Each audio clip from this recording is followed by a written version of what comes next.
Hello children, Chandkanta Mamej here. Children, in my previous video lessons, I taught you kinds of present tense. First of all, simple present, then present continuous. Today, I will teach you present perfect tense. So, just pay attention. Present perfect means it shows the completion of recent activities. Any activity that has completed some days before or sometimes before is called present perfect tense.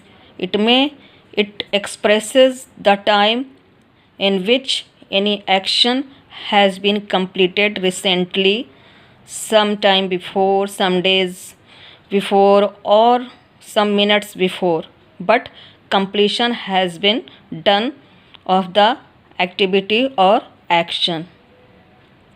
As I have written here, it shows the completion of recent activities. Just pay attention to its formation. Has, have plus V3. It means has, have and third form of the verb. With singular number we use has and third form of the verb. With plural number including I and you, we use have and third form of the verb. For example, he has played cricket. Here has is for he is in singular number, so here I have used has with the third form of the verb play. Second, you have to use have with plural number including I and you, as I told you. So here I, they, you have played cricket. With all these you can use have and third form of the verb, then thereafter object or any other words. So I think you understood. With plural number including I and you have to use have with the third form of the verb. Now going to tell you how to form negative. Students, it is following the same rule as I taught you in present continuous. First of all, you have to use has with singular number, then not, then third form of the verb, then other words. For singular number has, for plural number have. Children is plural number, so here it is have. Children have not played cricket. He is in singular number. He is pronoun for male or masculine gender, so you have to use has because it is in singular number. He has not played cricket. Children have not played cricket. I think it is very easy to understand. Now just move forward with its interrogative. Has, have plus subject, then third form of the verb plus object, then other words. Students, in the as I told you in negative, so same rule is there. With the singular number you have to use has, then subject, then third form of the verb and other words.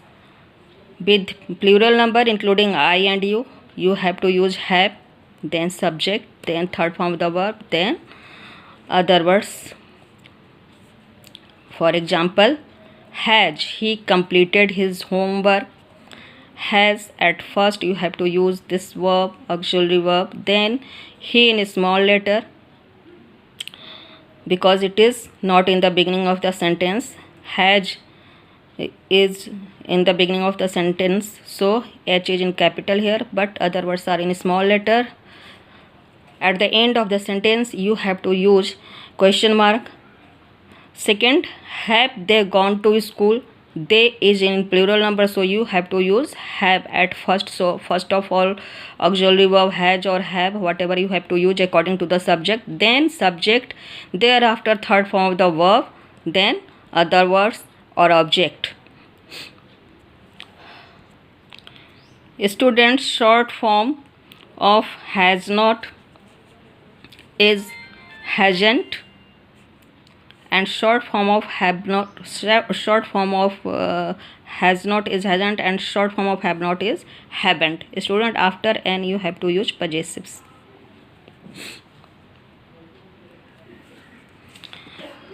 And For interrogative, you can use them at the beginning of the sentence. Hasn't he gone to school? Haven't they completed their work? And at the end of the sentence you have to use question mark. Students, so I taught rules for present perfect tense today, and just learn all the rules whatever I taught you till now regarding tenses, and complete the work what will be given in worksheet.